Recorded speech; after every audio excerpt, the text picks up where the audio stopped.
Rất vui được chào mừng các bạn đến với Tiếng Gõ Cửa Lúc Nửa Đêm. Tiếng Gõ Cửa Lúc Nửa Đêm là một tựa game được lấy ý tưởng từ báo động khẩn cấp mà tôi đã chơi. Sau 1 đến 2 tuần tôi đã hoàn thành xong tất cả chế độ có trong trò chơi báo động khẩn cấp. Giờ thì tôi nhận được rất nhiều bình luận từ các bạn rằng hãy tiếp tục chơi báo động khẩn cấp. Nhưng tên của trò chơi này là Tiếng Gõ Cửa Lúc Nửa Đêm. Được rồi, vậy thì tôi sẽ cố sống sót khỏi bọn thực thể hoàn toàn mới trong tựa game Tiếng Gõ Cửa. Tiếp theo đây ta hãy vào câu chuyện mở đầu của trò chơi này được mang tên là ngôi nhà. Đâu đó ở vùng nông thôn nước Mỹ, có một căn nhà gỗ nằm gần con đường quốc lộ nhỏ, đối diện với một cửa hàng tổng hợp chuyên bán những cái bẫy khôn lường và một vài khẩu súng nguy hiểm. Quay lại với tôi chỉ là một nam thanh niên đang sống ở căn nhà gỗ này. Tôi còn nhớ khi còn nhỏ, người bà thân yêu của tôi đã kể cho tôi nghe một câu chuyện về truyền thuyết đô thị ở vùng nông thôn này. Khi bất cứ ai đó dám bén mảng gõ cửa vào lúc 12 giờ đêm, sẽ bị một thực thể không phải là người xâm nhập vào nhà và sát hại những ai đang sống trong ngôi nhà. Chỉ khi tiếng gà gáy vào buổi sáng, thực thể đó nó mới buông tha và rời đi. Trong tựa game này, tôi cần phải đối mặt với một thực thể nguy hiểm ngẫu nhiên vào mỗi đêm. Số tiền tôi có được từ việc sống sót qua đêm sẽ mua bẫy và vũ khí để tự vệ khỏi bọn thực thể. Tôi sẽ trải qua 25 đêm đáng nhớ ở ngôi nhà này. Thế thì tôi có còn thở đến ngày thứ 25 hay không? Hay là tôi sẽ bị một trong các thực thể tóm được? Hãy xem đến cuối video để biết thêm chi tiết. Được rồi, ngay lúc này tôi đang ở trong ngôi nhà của người bà đã khuất của tôi để lại. Khi tôi còn nhỏ, người bà luôn ngăn cấm tôi không được gõ cửa vào lúc đêm khuya. Nhưng giờ tôi đã lớn, tôi sẽ thử tìm cảm giác mạnh từ việc gõ cửa khi đêm xuống như là một thú vui nguy hiểm. Có thể thấy rằng ngôi nhà này có diện tích khá thoải mái, cũng gọi là một lợi thế để chạy trốn dễ dàng hơn khi một thực thể đáng sợ rượt đuổi. Đồng thời tôi đã chuẩn bị một chiếc đèn pin để phòng trường hợp đèn trong nhà bị tắt. Mặc dù lối chơi của tựa game này tương tự như báo động khẩn cấp, nhưng tựa game này có một điểm cộng rằng ban ngày không có giới hạn thời gian. Tức là miễn sao trời còn sáng, thì tôi có thể vô tư ghé thăm cửa hàng để mua bẫy và vũ khí, sau đó bố trí bẫy mà không phải lo về thời gian đêm xuống. Xong rồi, tôi đã nói sơ qua về cơ cấu quan trọng của game, cũng đã đến lúc tôi phải thực hiện hành động gõ cửa.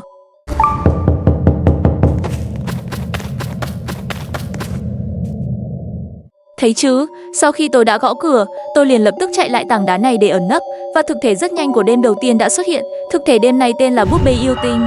Ta có thể thấy có tổng cộng 3 yêu tinh. Điều này có liên quan đến số lượng yêu tinh xuất hiện trong bộ phim Búp bê yêu tinh của Mỹ sản xuất vào năm 2016. Cũng có thể nói rằng bọn yêu tinh này được lấy ý tưởng của bộ phim đó.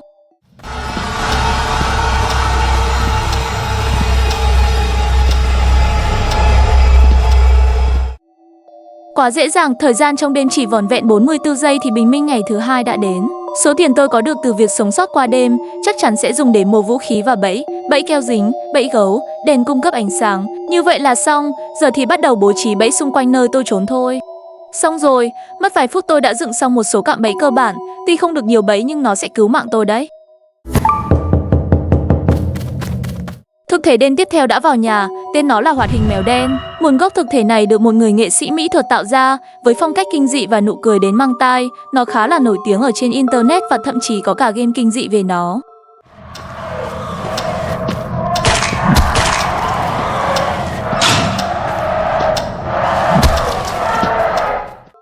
Ngày 3, con mèo bẩn thỉu đêm qua nó đã phá đi một số bẫy của tôi. Nhưng không sao, hôm nay tôi sẽ mua bẫy khác. Xem này, ở cửa hàng có bán vài công cụ để giám sát được thực thể. Nhưng cái tôi để ý đến là tôi có thể nâng cấp tiền để tiền được nhiều hơn sau mỗi đêm. Dễ hiểu hơn thì việc nâng cấp tiền trong game này cũng như mua thêm cây táo ở báo động khẩn cấp vậy. Có lẽ tôi sẽ tập trung nâng cấp tiền thì sẽ có lý hơn. Thực thể đen thứ 3 là lưỡi cưa. Không cần phải nói nhiều về nhân vật này, bởi vì nhân vật này quá nổi tiếng trong dòng phim kinh dị đình đám về những cái bẫy chết chóc tra tấn nạn nhân. Đến khi nào nạn nhân tìm lại được mục đích sống thì đã quá muộn.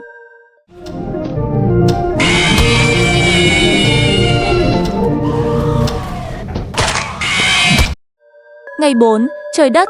Thực thể lưới cưa đêm qua nó có thể nhảy đến chỗ tôi và gây sát thương, làm tôi suýt ngất xỉu vì giật mình đột ngột. Hôm nay tôi chỉ có 2.400 tiền, chưa đủ 3.000 tiền để nâng cấp, quay lại cửa hàng vào ngày mai vậy.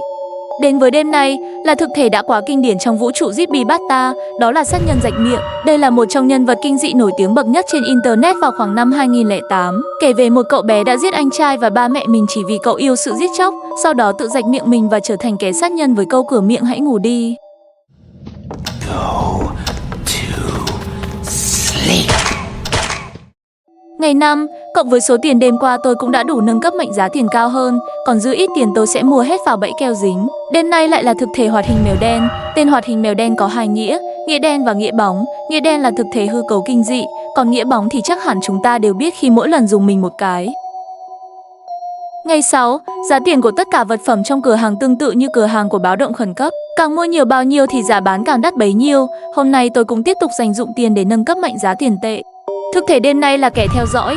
Thực thể này hầu như không có nhân vật riêng của nó, chủ yếu để ám chỉ những câu chuyện kinh dị về sự theo dõi của một ai đó không có ý tốt vào ban đêm, giết hoặc bắt cóc nạn nhân chẳng hạn.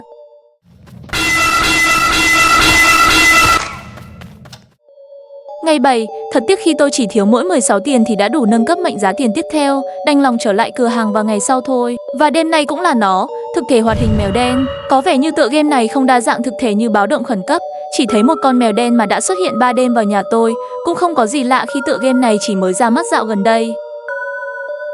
Ngày 8, vậy là hôm nay tôi đã đủ tiền nâng cấp mệnh giá tiền thêm một bậc, còn dư hơn 1.000 tiền nên tôi chi thẳng vào cây súng hoa cải và bẫy gấu.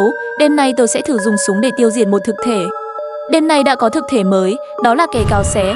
Thực thể này cũng khá nổi tiếng ở khoảng năm 2006, được biết đến như là hình người, rất gầy, thường xuất hiện ở vùng Đông Bắc Hoa Kỳ. Dù vậy, thực thể này cũng chỉ là một con quái vật ảo do sản phẩm trí tưởng tượng con người mà ra.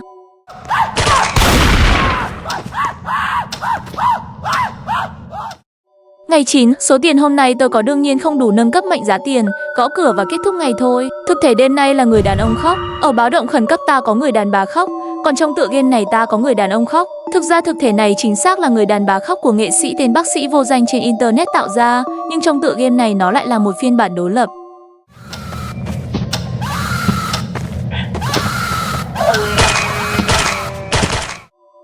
Ngày 10, đã tròn được 10 ngày tôi vẫn còn sống. Ngày hôm nay vừa đủ tiền để nâng cấp mệnh giá tiền kế tiếp. Thực thể đêm nay là kẻ bắt chước. Đây là thực thể xuất hiện rất nhiều trong phim và game kinh dị.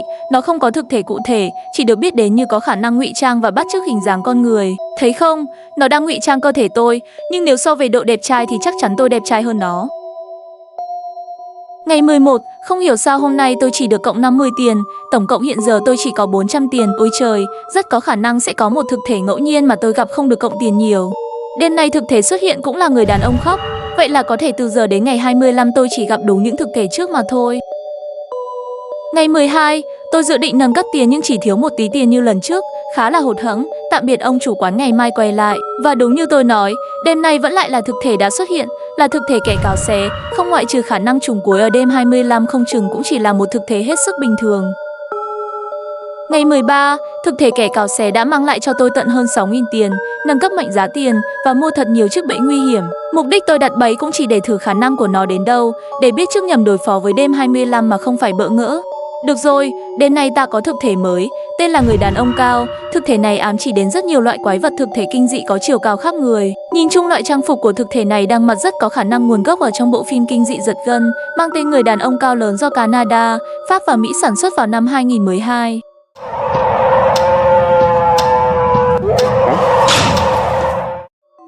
Ngày 14, thực thể đêm qua công nhận một điều, nó rất khỏe, phá hết gần số bẫy của tôi mới diệt được nó. Hôm nay tương tự khi tôi dành dùng tiền mua một thứ gì đó, không mua gì và skip thẳng đến ban đêm. Khách của đêm này tiếp tục là thực thể mới, tên là kẻ bò sát. Thực thể trong tựa game này đa số không đề cập đến nhân vật hoặc thực thể trực tiếp, thay vào đó chỉ ám chỉ đến các thực thể khác theo kiểu gián tiếp. Đơn giản hiểu rằng thực thể kẻ bò sát là một sinh vật bò trườn trên nền đất giống như các bộ phim kinh dị vậy. Ngày 15, ngày hôm nay là đã được nửa tháng tôi trong tựa game tiếng gõ cửa lúc nửa đêm, số tiền dư dã khá nhiều đủ để nâng cấp mệnh giá tiền lần nữa, súng hoa cải và bẫy. Vị khách đêm nay là cậu bé hạnh phúc. Ta có thể tự hỏi rằng tại sao mang tên cậu bé hạnh phúc lại là thực thể kinh dị, thì tôi xin trả lời rằng đây là một nhân vật kinh dị hư cấu trong vũ trụ Zippy Bata. Ngoại hình thường có cái miệng rất to, mập và lùn giống như Mario, nhưng trong tựa game này ngoại hình và kiểu di chuyển của nó khác xa một trời một vực.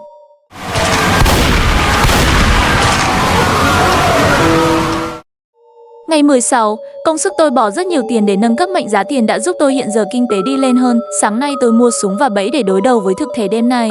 Thực thể sau khi gõ cửa là thực thể người đàn ông già. Tôi nhận ra thực thể này không có câu chuyện hoặc nhân vật được lấy ý tưởng. Thực thể này đơn giản nhằm nhắc đến những ông già có vẻ mặt đáng sợ hoặc tâm lý không bình thường như trong phim kinh dị, điên điên khủng khủng như một kẻ tâm thần biến thái.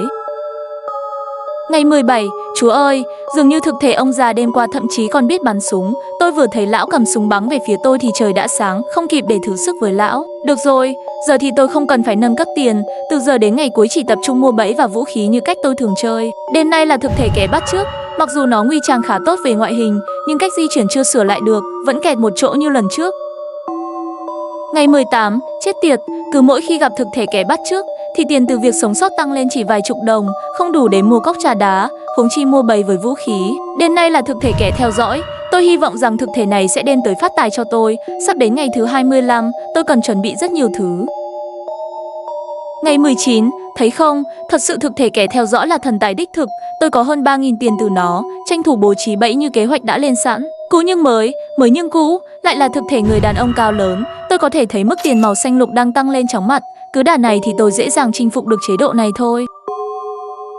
Ngày 20, quá tuyệt vời, chỉ còn 5 ngày ngắn ngủi nữa tôi sẽ đánh bại tựa game này, không thể phủ nhận rằng tôi quá giỏi trong việc ẩn nấp, tôi sẽ bắt đầu biến nơi này thành một địa đạo. Đêm nay lại là chú mèo đen quen thuộc, tính từ đầu đến giờ thực thể này đã xuất hiện 3 lần vào nhà tôi, có lẽ nó đang tìm Cherry đây mà. Ngày 21, thật vui khi phải đếm từ 1 đến số 21, đếm đến số 25 thì tôi mừng đến ngất mất. Có một chút chán nản khi đêm nay là thực thể đã quá cũ, kẻ theo dõi, tôi đang cần gặp một thực thể mới để thử xem nó có thể vượt qua được địa đạo mà tôi đã thiết lập nên hay không. Ngày 22, số 22 trong thần số học được xem như con số vua, có ý nghĩa biến giấc mơ thành hiện thực, thế thì tôi chỉ muốn một giấc mơ nho nhỏ thành hiện thực, đó là trở nên nổi tiếng hơn ngài quái vật. Được rồi, tôi chỉ đùa thôi, đêm nay là thực thể cậu bé hạnh phúc. Tôi có chút tò mò rằng dù sao đêm nay cũng cận với ngày 25, tôi tưởng phải gặp thực thể nào đó khủng khiếp hơn chứ.